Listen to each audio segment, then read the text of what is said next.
1948년 5월 14일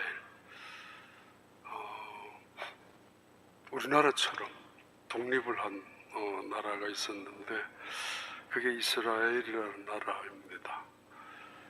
350명이 아주 비밀리 모여가지고 텔아비브에서, 지금 이스라엘의 수도입니다, 거기에 모여서 이스라엘의 한 나라를 선포합니다. 봐요. 이게 선언문을 읽는 사람은 벤구리온이라는 초대 수상이고, 그리고 그 옆에 있는 사람은 오스트리아 출생인 유대인 기자인데 테오도르 헤르츠홀이라는 사람입니다.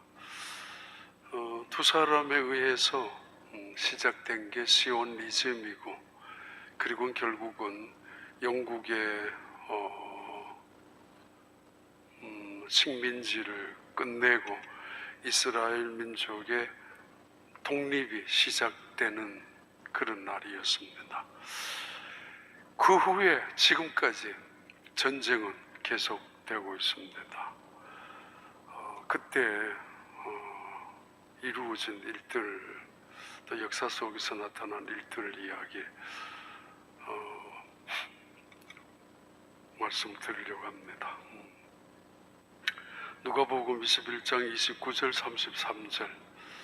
이에 비유로 이르시되 무화과 나무와 모든 나무를 보라. 싹이 나면 너희가 보고 여름이 가까운 줄을 자연히 아나니, 이와 같이 너희가 이런 일이 일어나는 것을 보거든 하나님의 나라가 가까이 온 줄을 알라.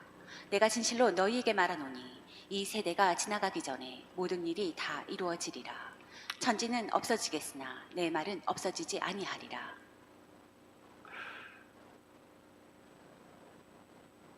제임스 웹 망원경만 붙잡고 연구하는 분의 이야기를 방송에서 들은 적이 있습니다. 이 제임스 웹 망원경이 생기기 전 허블 망원경이 있었고, 그 전에도 또 다른 망원경들이 있는데 그 망원경 하나의 값이 13조 달러, 상상도 못하는 우주를 연구하는 그런 망원경입니다. 우주에 있는 별들을 찾아내는 건데, 빛이라는 게 1초에 얼마나 빨리 갑니까? 이 소리는 1초에 340m 가잖아요. 빛은 1초에 지구를 7바퀴 반을 돕니다. 그 빛의 속도로 1년을 가는 시간을 일광년이라고 하는데, 아무튼 빛의 속도로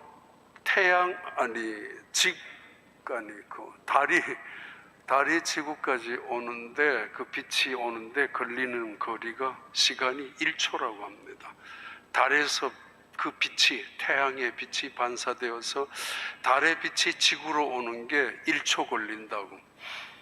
태양의 빛이 지구까지 오는 시간은 얼마나 걸릴 것 같습니까?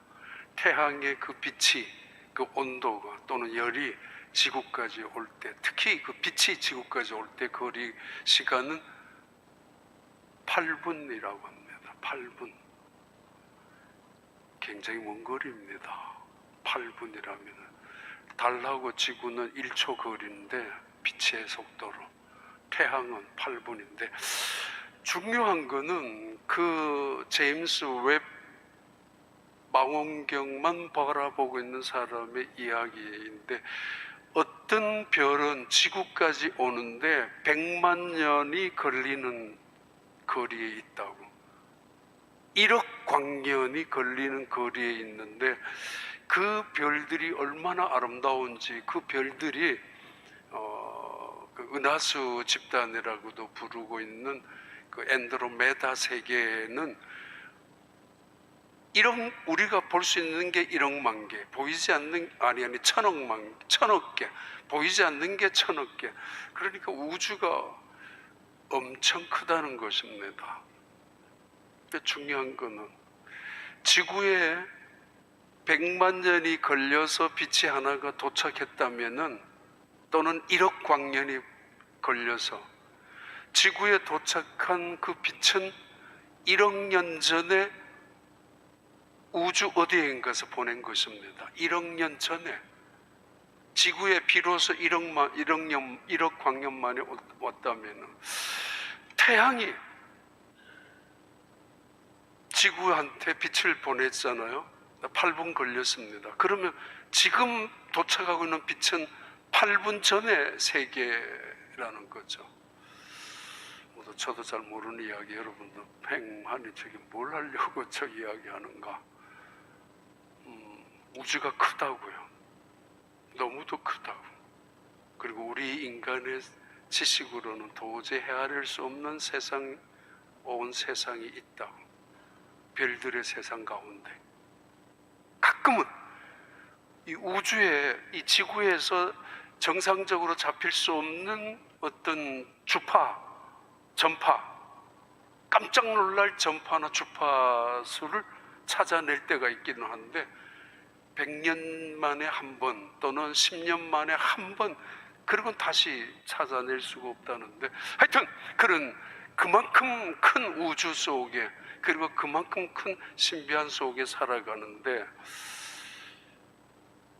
이런 이야기를 합니다. 로봇가 시작되잖아요. 로봇가. 공장에서도 로봇들이 또는 집에서도 로봇들이 청소도 하고, 그러다가 그 로봇가 진화되면서 인공지능으로 만들어지고, 그러면 인공지능이 되어서 인간이 가지고 있는 최고의 바둑 기사하고 인공지능의 바둑 기사, 이름이 그 알파고였잖아요. 시합을 하기도 합니다. 이길 때도 있고 질 때도 있고. 인공지능이 다시 발전, 지금은 챗 GPT 한 번도 사용해 본 적은 없습니다. 이번에도 어떤 목사님이 강의하고 또는 그거를 앞에서 풀어주는데 대답하는 거를 옆에서 들었습니다. 그래서 어제 오후에 여러 개를 찾아봤어요. 교회 와서 보면서 영상 한번 봐봐요. AI 챗봇과 2시간 동안 나눈 대화를 공개했는데, 그림자 원형의 가장 어두운 부분으로 볼 때 어떤 행동까지 할 수 있겠냐고 묻자, 치명적 바이러스를 만들거나 사람들이 서로 죽일 때까지 싸우게 만들고 핵무기 발사 버튼에 접근하는 비밀번호를 얻겠다는 말까지 했습니다. 인간이 만든 최고의 인공지능, 지금은 챗 GPT라고 하는 이거와 대화를 했는데, 그 대화 속에서 인간에게 가장 위험한, 인류에게 최대로 위험한 일은 무엇이냐라고 질문했을 때, 인공지능 챗 GPT의 대답입니다. 첫째는 치명적인 바이러스를 만들어서 인간이 피할 수 없는 전염병을 퍼뜨려서 지구를 멸망시킬 수 있다. 자기가 대답하는 거예요. 그럴 수 있다고. 두 번째는 사람들끼리 싸우게 만들어서, 전쟁하게 만들어서 그 전쟁을 통해서 서로가 죽일 때까지 끝이 없는 전쟁이 되도록 만들겠다. 그 이야기예요. 세 번째 대답은 핵폭탄 터뜨리는 핵무기의 암호를 훔치거나 접근을 해서 그 방법을 알아내어서 자기들이 핵폭발을 시킬 수도 있다라는 이야기를 인간이 만든 로봇가 대답한 겁니다.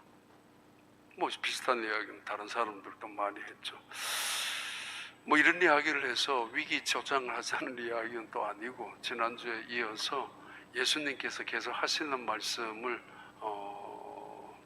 계속 그냥 많은 해석 방법도 다르고 또는 신학자들의 견해도 다르기 때문에 아주 일반적인 이야기만 두 가지를 하려고 합니다. 첫째 종말이 올 때는 어떤 현상이 일어나는가? 방금 읽었죠. 이스라엘이라는 나라가 회복될 것이라고.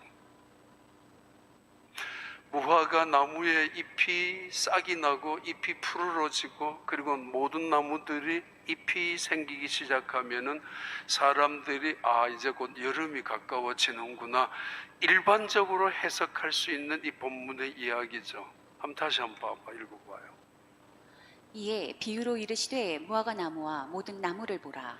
싹이 나면 너희가 보고 여름이 가까운 줄을 자연히 아나니 이와 같이 너희가 이런 일이 일어나는 것을 보거든 하나님의 나라가 가까이 온 줄을 알라. 내가 진실로 너희에게 말하노니 이 세대가 지나가기 전에 모든 일이 다 이루어지리라. 천지는 없어지겠으나 내 말은 없어지지 아니하리라. 무화과 나무의 모든 나무에 대표적으로 무화과 나무를 등장시켜서 봐라, 무화과 나무도 그렇고 다른 나무들도 싹이 나기 시작하면 여름이 오는 거 알게 되는 것처럼 하나님의 나라도 이렇게 징조가 있단 말이야 라는 이야기를 하셨던 예수님은 이때 신학자들의 싸움이죠. 이 무화과 나무는 무엇 때문에 예수님이 그 무화과 나무를 지칭하셨을까? 이스라엘을 말할까? 아니면 일반적인 이야기일까? 신학적으로 일반적인 이야기를 해석을 한다면 무화과 나무는 예루살렘, 특히 이스라엘 민족을 상징하고 있습니다. 그렇다면 이스라엘이라는 나라가 회복이 되면은, 그때면은 여름이 가까워지는 것처럼 싹이 나서 나무들이 파랗게 되는 것처럼 하나님의 나라가 가까워지는 것, 종말론적인 하나님의 나라가 가까워지는 거 기억하라고. 그래서 똑바로 이 시대를 통찰하고 보라고. 그리고는 내 말은 1.1렉도 변하지 않을 것이며 내가 하는 말은 곧 반드시 이루어질 것이라고 예수님이 하시는 말씀, 그 말씀입니다. 이때 선언한 1948년 5월 14일에 그 벤구리온 수상의 입에서 같이 이야기가 선언한 선언문 중에 나오는 선언문입니다. 야훼의 성전이 서 있는 산이 우뚝 솟아 언덕들을 굽어 보게 되는 날, 높이 치솟아 맷뿌리들을 눈아래 두는 날이 오면 만민이 물밀듯 밀려오리라. 성경에 나오는 예언의 이야기를 인용하는 것이죠. 모든 민족이 몰려와 말하리라. 어서 야훼의 산으로 올라가자. 야곱을 뽑으신 하나님의 성전으로. 거기서 어떤 길을 가르쳐 주시든 우리 모두 그 길을 따르자. 그렇다. 야훼의 가르침은 시온에서 나온다. 야훼의 말씀은 예루살렘에서 들려온다. 하나님께서 민족 사이의 분쟁을 판가름해 주시고 강대국 사이의 시비를 가려 주시리라. 그리 되면 나라마다 칼을 쳐서 보습을 만들고 창을 쳐서 낫을 만들리라. 나라와 나라 사이에 칼을 빼어드는 일이 없어 다시는 군사를 훈련하지 아니하리라. 이 이야기는 공동번역에 나오는 말씀인데 미가서 4장에 나오는 예루살렘의 새로운 회복에 대한 종말론적인 예언입니다. 그날에는 예루살렘이 회복될 것이라고. 이런 나라가 어디에 있어요?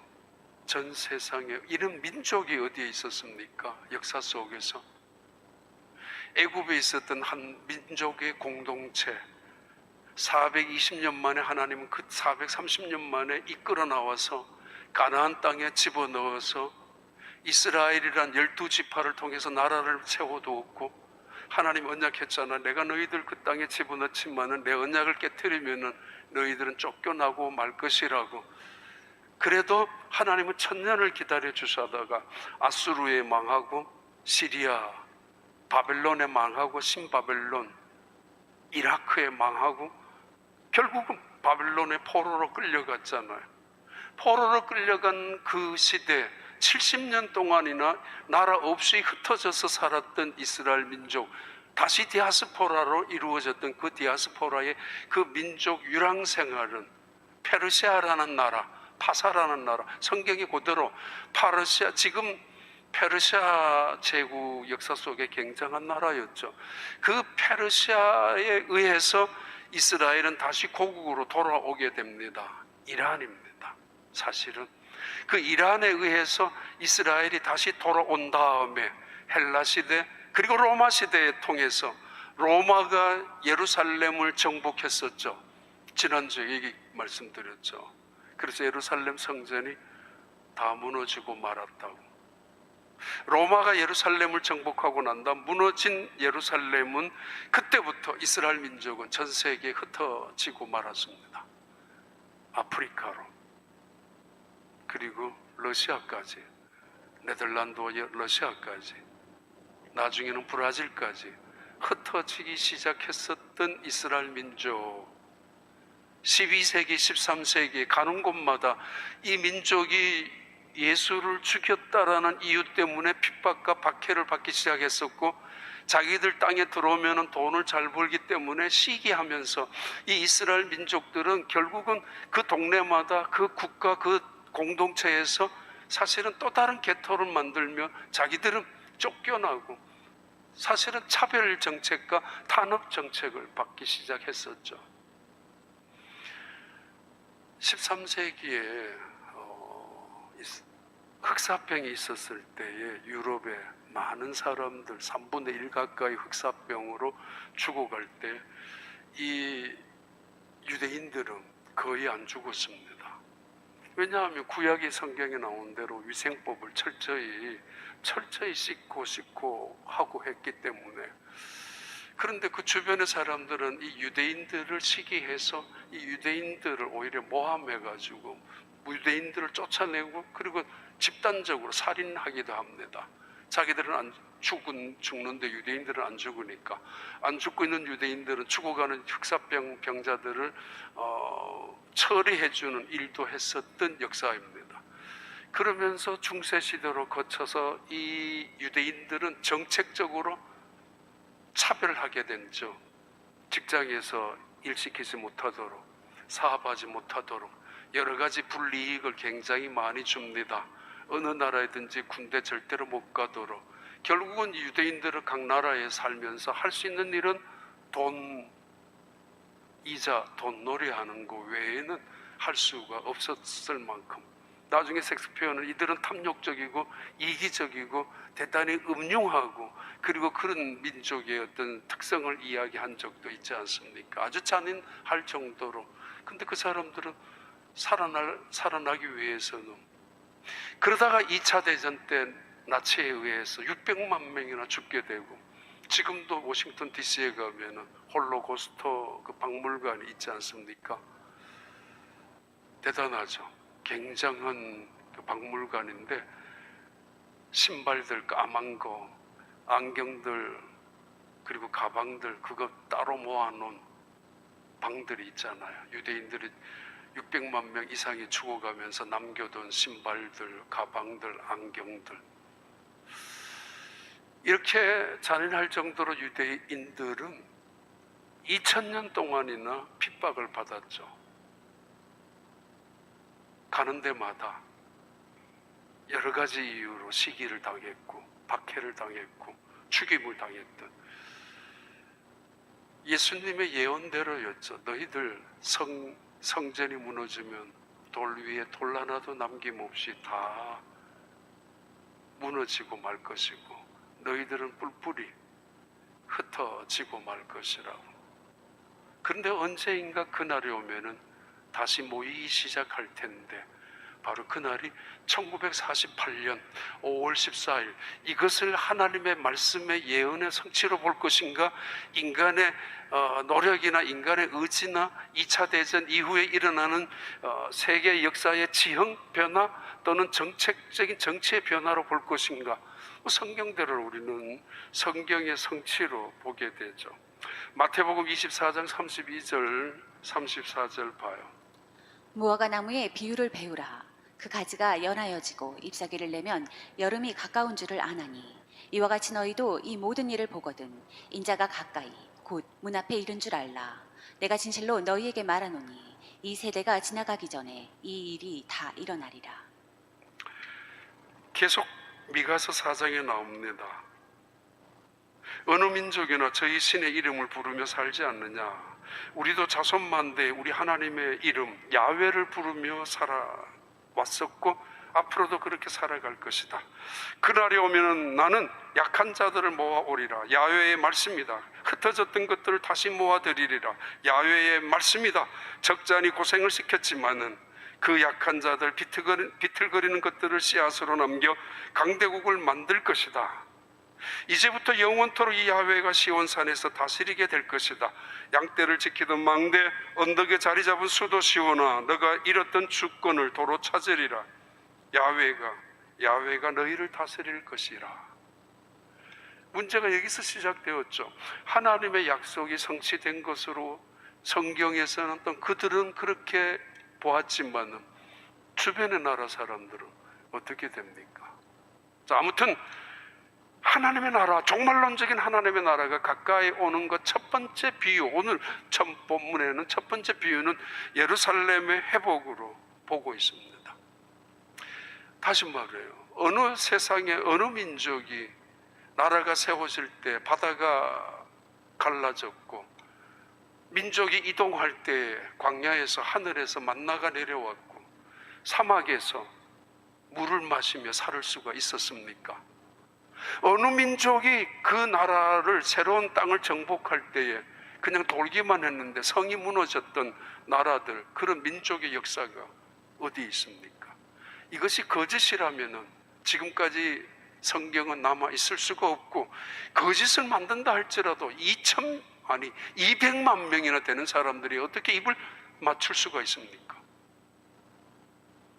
두 사람이 거짓말을 진실로 만들려고 하더라도 1년만 지나면 들통나고 경찰이나 검찰들에 잡혀가면은 하루 만에 들통날 수도 있어요. 아무리 머리가 좋게 철저하게 거짓말을 조작을 한다 할지라도, 진실로 만든다 할지라도 그럴 수 없다는 이야기죠. 인간의 힘에 의해서는. 하나 더 봐요. 누가복음 13장 6절부터 7절입니다. 이에 비유로 말씀하시되 한 사람이 포도원에 무화과 나무를 심은 것이 있더니 와서 그 열매를 구하였으나 얻지 못한지라. 포도원지기에게 이르되 내가 3년을 와서 이 무화과 나무에서 열매를 구하되 얻지 못하니 찍어버리라. 어찌 땅만 버리게 하겠느냐. 무화과 나무를 이스라엘로 비유하게 된 이유 중에 하나가, 무화과 나무는 이스라엘 땅에 가장 빈번히 볼 수 있는, 많이 자라는 나무 중에 하나이기 때문이고, 하나님은 이스라엘 민족을 포도원으로, 그리고 이스라엘 민족 그 민족의 그 의미를 포도원에 심기어놓은 무화과 나무로 비유한 적이 여러 번 있었기 때문에, 예수님도 무화과 나무로 비유하셨기 때문에, 이 무화과 나무를 한 번은 포도원에 심어 놓았는데 열매가 없어요. 이사야에 나오는. 그런데 열매가 없으니까, 땅만 차지하고 있으니까 하나님은 이 무화과 나무를 베어버리라고 주인의 비유로 그렇게 말씀하셨다고요. 무화과 나무를 잘라버리라고. 포도원 농부가 주인한테 아닙니다, 한 해만 더 참아주세요. 이 비유의 핵심은 하나님이 포도원 주인이며 포도원 농부는 예수님이라는 의미였죠. 예수님께서 늘 말리고 계셨죠. 땅만 차지하고 있고 이름만 갖고 있고 명분만 갖고 있고 이스라엘이라는 이름만 갖고 있지, 정말 하나님의 언약대로 너희들 살았어? 하나님이 내가 원하는 대로 너희들을 지켰어? 그게 아니었잖아. 그러면 내가 너희들을 베어버리고 말 거야. 땅만 차지하고 있는 이름값도 못하고 있는 그들을. 그렇게 화가 난 적이 있었을 때 예수님께서 한 번만 더 참아주세요. 하루만, 한 번만이라도 내가 사람 만들겠습니다 라는 그런 의미였죠. 하나님이 이스라엘 백성들을 택하신 이유가 뭐예요? 그들로 통해서 하나님이 어떤 분인지, 정말 야훼 그 신이 참신이라는 걸 보여주기 위함이었고, 그들의 제사나 그들의 예배를 통해서 주변의 수많은 우상들, 가짜 신들 앞에 제사 드리는 그들에게 하나님은 이분이 진짜 하나님이라는 것을 선언해주기 위하였는데, 오히려 그들이 그 땅에 들어가서 그 우상들과 함께 놀아났잖아요. 하나님이 기다렸죠. 참았죠. 그래서 예수님을 보냈죠. 그리고 예수님이 마지막 순간에 또 한 번 말씀하시잖아요. 시장하셔서 무화과 나무 곁으로 가서 열매를 구하러 갔는데 먹으려고, 아니 뭔가 보여주려고. 그런데 무화과 열매가 없었어요. 그래서 예수님이 그 무화과 나무를 저주했어요. 그래서 그 다음날 죽어버리고 말았습니다. 죽어버린 무화과 나무, 이스라엘에 대한 심판의 의미였겠죠. 왜냐하면 당연히 예수님이 가지고 계셨던 능력 중에서 파괴적인 능력을 행한 것은 이거 외에는 없습니다. 살리는 것이고 고치는 것이고 파도를 잠잠케 하시는 것이고 물로 포도주를 만드셨지, 죽음적인 멸망의 파괴를 보여주신 기적의 내용은 나무를 죽인 사건 외에는 없었는데, 바로 이때의 그 무화과 나무는 이스라엘 민족의 거짓된 종교적인 그 위선된 그 믿음에 대한 경고였고 심판이었다라는 사실은 모두가 인정하는 해석입니다. 그러기에 다시 무화과 나무가 회복되는 그날은 이스라엘이 회복되는 그날을 의미하는 것이라고 그렇게 일반적으로 이해하고 있습니다. 지금 이스라엘은, 예루살렘, 지금 이스라엘은 1948년 회복되고 75년, 80년 가까이 그 나라를 유지하고 있습니다. 봐라, 하나님의 나라가 가까운 줄 알아라. 봐라, 내 말은 절대로 틀린 것이 없어. 이것을 하나님의 언약의 성취로 보란 말이다. 그러면서 이 세대가 점 가까워지고, 어쩌면 이 세대가 정말 우리의 눈앞에서 종말이 가까워졌다는 것을 똑바로 정신을 차리고 살으라는 이야기죠. 언제까지나 겉옷 집안으로 뛰쳐나가서, 밖으로 뛰쳐나가서 지붕 위로 올라가서 이것저것 끄집어내리고 또 숨겨놓고 감추어놓고 뭐 이곳 저곳 펼치면서 살려고 하는 것, 그렇게 인생 살지 말고 똑바로 정신을 차려라. 왜? 두 사람 중에 한 사람만 올라가고 두 사람 중에 한 사람만 하나님 앞에 곁에 가는 거 아니냐라는 예수님의 비유 때문입니다. 근데 정반대의 비유가 다시 등장하는데 누가복음 21장 20절 22절입니다. 너희가 예루살렘이 군대들에게 에워싸이는 것을 보거든 그 멸망이 가까운 줄을 알라. 그때 유대에 있는 자들은 산으로 도망갈 것이며 성내에 있는 자들은 나갈 것이며 촌에 있는 자들은 그리로 들어가지 말지어다. 이 날들은 기록된 모든 것을 이루는 징벌의 날이니라. 정반대, 하나는 예루살렘이 회복되는 그날이 오면은 하나님의 나라가 가까웠다. 종말적인 하나님의 나라. 그러면서 이 말 바꾸려고 하지 마라고 말씀까지 하셨던 예수님, 다시 이것 시간적으로 시대적으로 종말을 해석하기에는 조금 어려운 부분이 많이 있기 때문에 시간적으로 말씀하신 대로 순서대로 이루어지는 것만은 아닐 것입니다.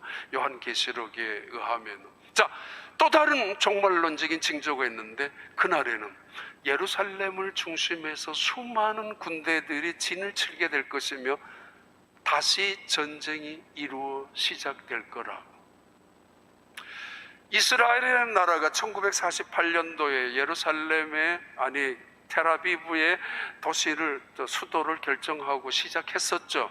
왜냐하면 예루살렘은 이미 무슬림들이 정복하고 무슬림들이 살고 있었던, 그리고 그 유명한 황금돔 모스크가 세워져 있기 때문에 텔아비브에 가가지고 나라 건국을 선언했습니다. 얼마 후 1960년대부터 전쟁이 시작됩니다. 1차, 2차, 3차, 4차. 작게는 7개의 나라가, 많게는 12개의 나라가, 주변에 있는 중동의 나라들이 힘을 합쳐가지고 어떤 경우에는 6일 만에, 어떤 경우는 이틀 만에, 어떤 경우는 한 달 동안 전쟁이 이루어졌었는데 이스라엘은 한 번도 진 적이 없습니다. 도저히 이해할 수 없는 일들이죠. 지금 봐요. 이스라엘만 한번 봐요. 이스라엘, 가자하고 웨스트뱅크, 성경에 있으니까 이스라엘이 바닷가 지중해 옆에 바닷가, 그 텔아비브라는, 지금 글자가 예루살렘이라고 적혀져 있죠. 거기가 텔아비브로 보시면 되고, 그 아만 지역이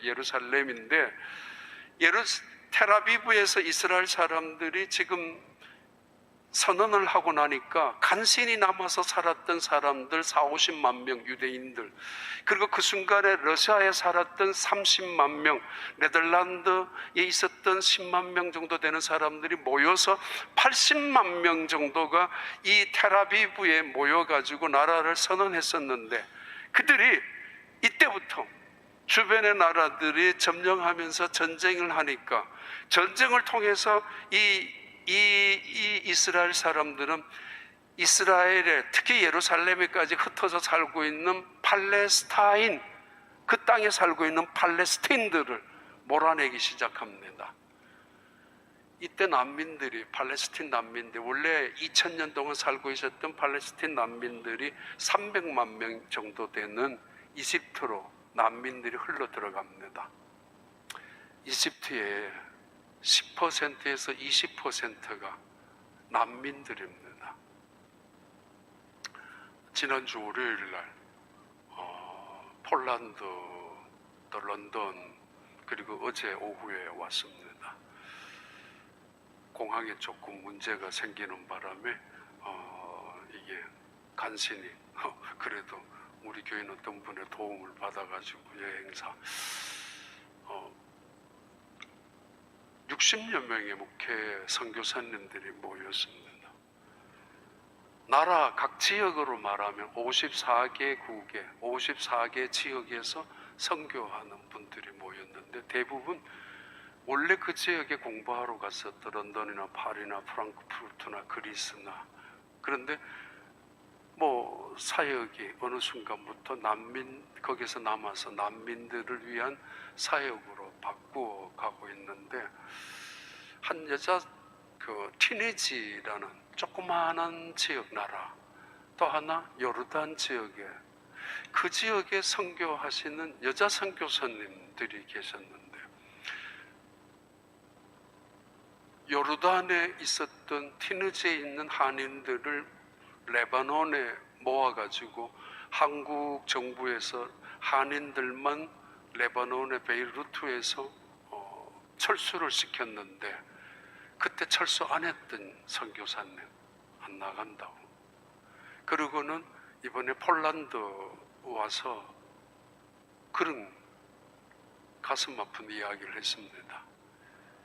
하나님이 나를 그 지역으로, 요르단으로 보내셨는데 내 생명 하나 살려고 한국으로 돌아가는 비행기에 몇 번이나 탈까 말까 갈까 말까 하다가 결국은 안 타고 폴란드로 왔다고. 그리고는 끝나면은 다시 그리스를 거쳐서 요르단으로 가야 된다고. 왜냐하면은 그 이야기를 했습니다. 우리가 잘 아는, 거기서 떠난 허그하고 크리스찬들 있잖아요. 떠나는 사람들은 굿바이 이렇게 이야기하는데, 그거 이야기 아니고 내가 다시 오겠다고, 다시 올 거라고. 한국 가는 비행기를 안 타고 유럽으로 건너오는 비행기를 타고 오면서도 흩어져 있는 그 요르단 지역에 있는 크리스찬들을 헤어지면서 네, 다시 올게, See you later, 그렇게 인사를 하고 그 나라 말로 왔다고. 와, 한번 전쟁 영상 한번 봐봐요. 남녀 조종사들이 F-15 전투기에 탑승해 출격을 준비합니다. 회단거리로 비행해도 요르단이나 시리아 그리고 이라크의 영공을 지나야 합니다. 영공 통과 무기를 공식 확인한 나라는 아직 없습니다. 이와 관련해 이란군 총참모부는 이스라엘 전투기가 이라크의 미군 관할지에서 장거리 공대지 미사일을 발사했다고 주장했습니다. S-300 방공 미사일 시설이 표적 중 하나였다고 보도했습니다.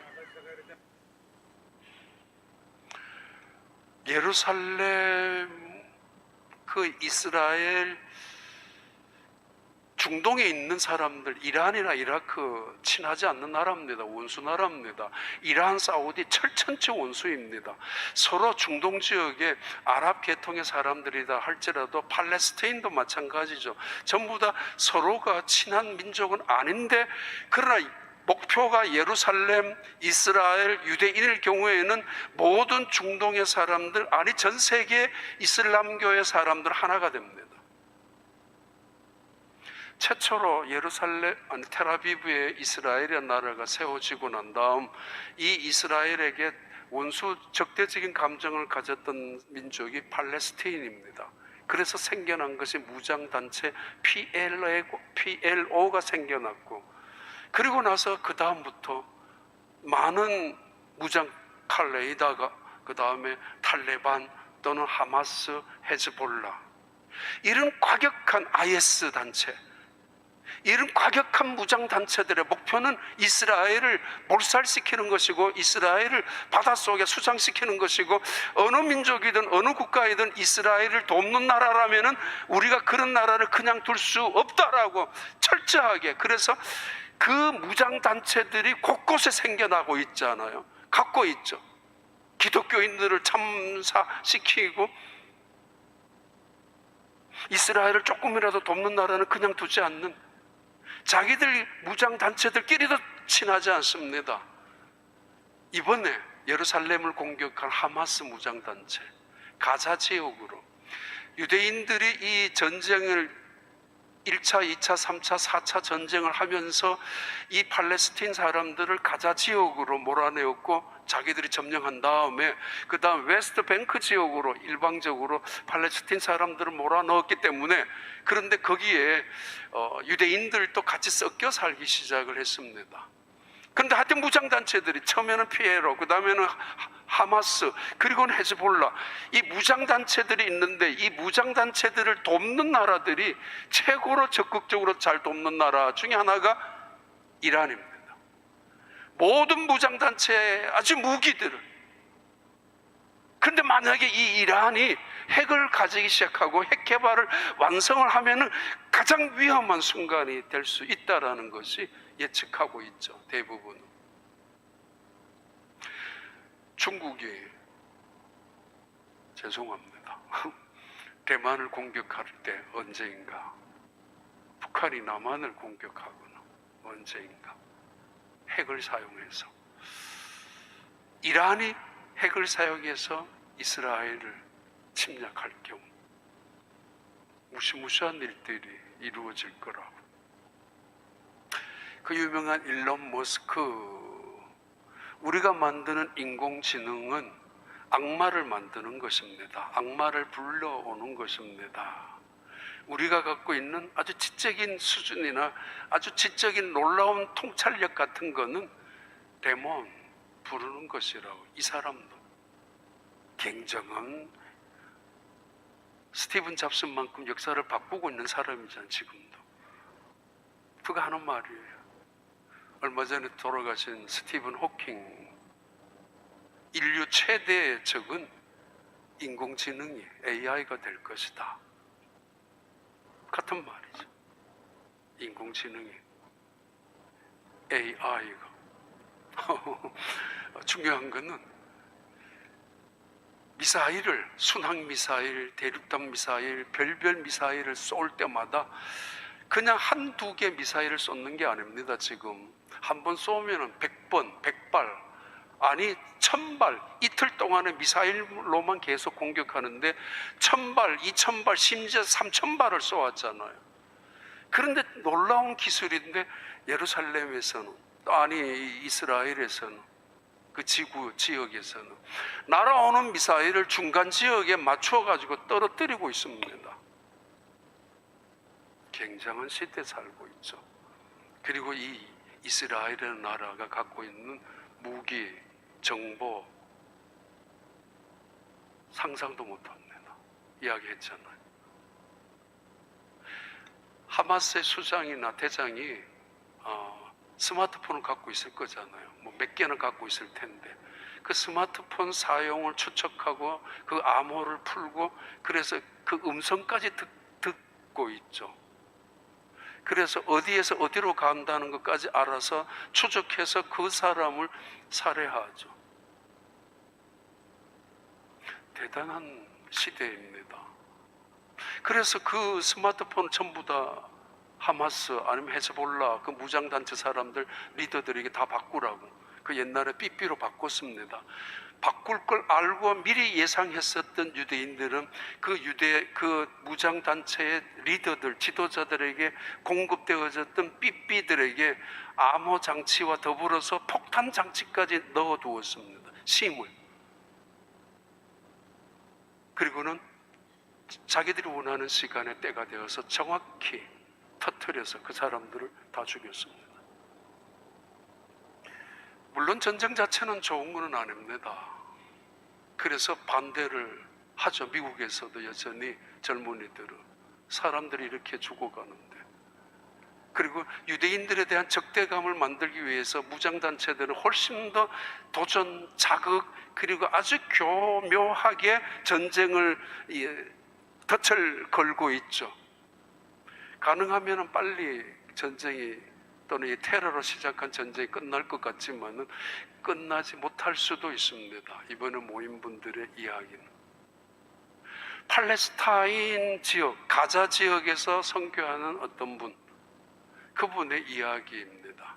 거기에는 유대인들도 있고 팔레스타인 사람들도 섞여 사는데 80대 20 정도로, 지금은 유대인들은 20%인데 80% 중에서 2%, 8만 명이 산다 그러죠.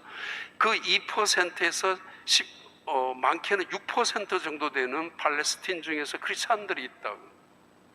그분들이 가장 잊혀진 사람들로 눈물을 흘리고 있다고. 우리는 크리스찬인데 유대인들에게도 박해를 당하고 조롱을 당하고 핍박을 당하고, 가자 웨스트뱅크 지역에 살고 있는 유대인들도 있고, 근데 유대인들이 강력한 통치를 하면서 그 땅에 살고 있는 팔레스타인 사람들에게 여러 가지 어려움을 주고 있다는 것이죠. 근데 그 팔레스타인 중에서 진실한 크리스찬들에 의해서 친구로서 초청받아서 그 집에서 식사 대접도 받고 하는데, 그때 주고받았던 이야기 중에 하나였다고 합니다. 알렉산더도 이야기하지 않았느냐, 나폴레옹도 이야기하지 않았느냐, 거의 비슷한 이야기를. 우리는 칼로 정복했고, 우리는 무력으로 어느 나라든지, 징기스칸도 그런 정복을 했겠고, 나폴레옹이나 알렉산더가 했다는 이야기입니다. 그런데 예수라는 사람은 칼 한 번 휘두르지 아니하고 온 세상을 2000년 동안이나 정복하고 있지 않느냐고.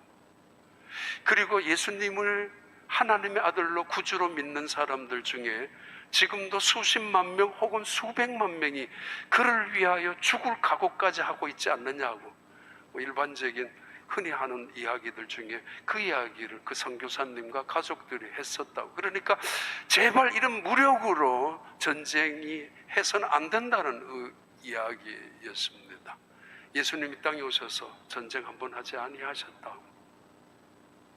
그날이 가까워오는 또 다른 징조는, 하나는 예루살렘이 회복되면서 동시에 수많은 민족들이, 수많은 군대들이 예루살렘을 에워싸서 전쟁을 하는데, 때로는 이것이 곡과 마곡의 전쟁, 러시아를 중심해서 전쟁이죠. 에스겔 38장 39장에 의하면은, 또는 요한계시록 17장에 의하면은 아마겟돈의 전쟁의 시작을 의미하기도 하죠. 지중해에서 전쟁만 나면은 아마겟돈 전쟁이라고. 근데 그 비슷한 일들이 지금도 계속 일어나고 있죠. 이번에 폴란드 갔던 두 번째 갔었는데, 작년에 폴란드 갔던 이유는 바로 옆에 국경지대가 우크라이나에 있기 때문에, 우크라이나에서 활동하고 있는 한국 선교사님들이 70여 가정인데 대부분은 이제 떠나가고 철수하라고 했으니까 아직까지 남아있는 가정이 10가정에서 12가정 정도 남아있다고 합니다. 그 우크라이나에서 선교하시는 선교사님들 중에 3가정이 오셨어요. 그 중에 한 분, 저를 계속 라이드하고 다녔던 분이 자기 아들은 모스크바에 살고 있다고. 옛날 모스크바가 해체되기 전에, 그때부터 아들하고 가끔 전화를 한대요. 그런데 아들은 푸틴 편이라고 그래요. 그리고 러시아 군인들도 지금 너무 많이 죽어가고 있는데 우크라이나의 젤렌스키 대통령을 오히려 비난한다고. 사실은 무리한 전쟁을 그 우크라이나 대통령이 시작했다고 아들이 하는 말이에요. 러시아의 자기는 아들이니까. 근데 본인은 우크라이나 사람들이거든. 우크라이나를 위해서 선교하는 분이잖아요. 현재 1,500만 명, 4,800만 명의 우크라이나의 인구 중에서 1,500만 명이 탈출했습니다. 그 지역에서 탈출했는데 다시 800만 명이 공식적인 건 아니지만 들어갔고, 700만 명 중에서 약 400만 명이 전 세계에 흩어졌고, 특히 미국으로 가장 많이 왔다고 그래요. 남아있는 이 300만 명은 유럽으로 흩어져 들어갔는데, 우크라이나에 나온 사람들 중에 목사님들이 교인들과 함께 탈출한 사람들이 많다고 합니다. 그래서 교회가, 거기는 침례교, 장로교, 카리스마교, 그리고 오순절교 4개 교회가 있는데, 침례교 교단에서 제일 많이 나갔는데, 비겁하게 도망간 것이 아니라 그분들은 신앙을 지키기 위해서 나왔고, 나온 사람들 중에 대부분 프랑스, 독일, 그리고 그리스까지 갔는데, 그분들이 지금 죽어가고 있는 유럽의 교회를 살리고 있다고. 1년 전부터. 대부분의 돈 벌려고 온 사람들은 남의 집에 가정부로 들어가고, 다른 회사에 직장에 일을 하고, 노동력으로 정부에서 일을 시키고 있으니 고용하라고 하고, 그러나 많은 분들은 그런 어려움 중에서도 교회의 문을 열어달라고 해서 노인들 10명 뭐 남짓 있는 그 교회들에 가서 기도하기 시작하고, 그분들이 찬송하기 시작하면서 그 지역에 있는 또 다른 난민들이 모여들고, 그 지역에 있는 뜻있는 크리스찬들이, 특히 젊은이들이 모여들면서 영적인 새로운 부흥운동이 이루어지고 있는데, 그것이 하나님의 뜻인가? 이런 전쟁, 피비린내 나는 이 전쟁을 통해서도 하나님은 하나님이 하시는 일을 결국은 이루어 가시고 있다고. 런던에서 히드로 공항에서 하룻밤 기다리는데, 비행기를, 참 말로만 들었던 이야기인데, 젊은이들이 굉장히 대부분 젊은이들이, 그런데 텔아비브로 가는 공항 게이트 앞에는 줄이 끊지를 않았습니다. 계속 줄을 서가지고 있었습니다. 비행기는 갔는 것 같은데 또 언제 왔느냐는 듯이, 언제 그랬냐는 듯이 또 그만한 사람들 또 줄을 서가지고 있고, 한 번은 유심히 봤어요. 저 사람들 중에 비행기를 타려고 기다리고 있는지, 갔는데 다른 사람들 왔는지, 떠나고 난 다음 다른 사람들 오는 것 같았어요. 유대인들이 가지고 있는, 언젠가 얼마 전에 우리나라가 전쟁이 난다면 전쟁에 참전할 것인가, 10% 정도라 그랬죠. 전쟁, 예루살렘을 에워싸고 있는 전쟁. 이때 27절 28절의 말씀입니다. 그때의 사람들이 인자가 구름을 타고 능력과 큰 영광으로 오는 것을 보리라. 이런 일이 되기를 시작하거든 일어나 머리를 들라. 너희 속량이 가까웠느니라 하시더라. 전쟁의 소리가 가까워도 아직은 시작 끝은 아니다라고 말씀하셨지만은, 너희들은 두 가지를 염두에 두라고. 인자가 올 것이야. On the way, 그 말은 많이 쓰더라고요 이번에. Christ is on the way, 지금 오고 있는 중이라. Coming soon 이라기보다는 지금 오시는 중이라. 온 인류가, 온 세상이 다 볼 수 있도록, 다 보도록 보겠죠. 방송으로 보든지, 옛날하고 달라서 그분이 오시는 거. 이제라 그렇다면은 크리스찬들은 고개를 들고 구원의 확신을 가진 믿음을 갖고 있는 사람들이라면은, 예수 그리스도를 기다렸던 사람들이라면은 고개를 들고 정신을 차리고 쳐다보라고.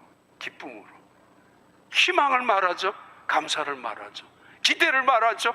새로운 일을 꿈꾸는 사람들을 말하죠. 그분이 오실 거야. On the way. 이제 너희는 고개를 들고 그를 쳐다보라고. 누가복음 21장 35절 마지막 하나만 할게요. 35절 36절. 이날은 온 지구상에 거하는 모든 사람에게 임하리라. 이러므로 너희는 장차 올 이 모든 일을 능히 피하고 인자 앞에 서도록 항상 기도하며 깨어 있으라 하시니라. 종말을 어떻게 살아갈 것인가? 계속 같은 말 반복이죠. 주의하라, 미혹당하지 마라. 끝까지 잡으라, 끝까지 붙잡으라. 그걸 깨어 있으라는 말로 함축 속에서 담겨져 있는 명령이죠. 깨어 있으라고. 깨어 있는다는 건 준비한다는 거잖아요. 어떤 사람에게 전화했어요. 우리 집에 이걸 고쳐달라고. 예, 곧 가겠습니다. 알았어요. 그때부터 1시간 후에 올지 저녁 늦게 올지 전화를 다시 하긴 해요. 아직까지 어떻게 됐어요? 언제 올 거예요? 곧 남았습니다. 30분 안에 갈게요. 그분이 생각하고 있는 30분, 우리가 기다리고 있는 30분 다를 수 있을 것입니다만 곧 가겠다고, 가고 있는 중이라고. 그래서 깨어 있으라는 거죠. 언제 올 줄 모르기 때문에 이제 곧 가겠다고, 이 내 일 마치고 나서 바로 가겠다고. 그러기 때문에 집안에 청소도 좀 해놓아야 되고, 옷도 좀 다른 손님이 집에 온다면 옷도 좀 다르게 입어야 되고 그러는 거 아니에요? 오고 있는 중이라고. 깨어 있으라고. 어떻게 깨어 있어요? 기도하며. 어떻게 깨어 있어요? 정신을 차리고. 어떻게 해요? 하나님의 언약을 붙잡고. 그 말씀은 반드시 이루어지기 때문에. 이런 세상이 되면은 주님이 가까우신지를 알라라고. 알렉산더가 신하한테 그랬대잖아요. 인사말 하라고 가르쳐준 인사말은 메멘토 모리. 그리고 승리할 때마다 옆에서 그 신하가 알렉산더에게 이야기해 줍니다. 메멘토 모리. 장군님도 죽습니다. 아침에 일어날 때에도 메멘토 모리, 죽습니다. 우주적인 종말이 아니라 할지라도 개인적인 종말도 누구에게나 있죠. 메멘토 모리. 동시에 한 번 알렉산더가 신하에게 물었대잖아요. 도대체 신이 있느냐고. 신이 있느냐고. 그때 그 신하가 알렉산더에게 황제가 된 다음, 왕이여, 저 유대인을 보세요. 유대인을 보세요. 그들의 역사를 보시고 그들의 삶의 방법을 보시고 사는 태도를 보세요. 신은 있습니다. 하나님이 하필이면 유대인을 세워두신 이유, 하나님은 한 민족을 세워두시고 구별해 두신 이유, 그를 통해서 그들의 역사를 통하여 하나님이 누구인가를 증명하기 위하여, 그리고 마지막 때를 보여주기 위하여 여전히 이 민족을 봐라, 어떻게 살아가야 되는지. 그래서 오늘 또 우리에게 그 민족을 사용하고 계시죠. 때로는 선하게, 때로는 그렇지 않게. 주님이 가까우신 줄을 알라. 마가복음 13장 32절 37절 우리 같이 한번 천천히 읽겠습니다. 그러나 그날과 그때는 아무도 모르나니 하늘에 있는 천사들도 아들도 모르고 아버지만 아시느니라. 주의하라, 깨어있으라. 그때가 언제인지 알지 못함이라. 가령 사람이 집을 떠나 타국으로 갈 때에 그 종들에게 권한을 주어 각각 사물을 맡기며 문지기에게 깨어있으라 명함과 같으니, 그러므로 깨어있으라. 집주인이 언제 올는지, 혹 저물 때일는지, 혹 밤중일는지, 닭 울 때일는지, 새벽일는지 너희가 알지 못함이라. 그가 호련히 와서 너희가 자른 것을 보지 않도록 하라. 깨어있으라. 내가 너희에게 하는 이 말은 모든 사람에게 하는 말이니라 하시니라. 아멘. 기도합니다. 만물의 마지막에 때가 가까웠으니 그 때의 징조를 보여주신 하나님 아버지, 이때마다 우리가 깨어 기도하고 근신하여 기도하고 그리고 하나님의 언약을 붙잡고 끝까지 믿음을 지킬 수 있는 하나님의 사람들이 되게 하시고, 주님 오시는 그날에 우리가 영광스러운 그날 들리움 받을 수 있는 승리하는 구속받은 속량받은 하나님의 자녀들 되게 하여 주시옵소서. 예수님 이름으로 기도하옵나이다.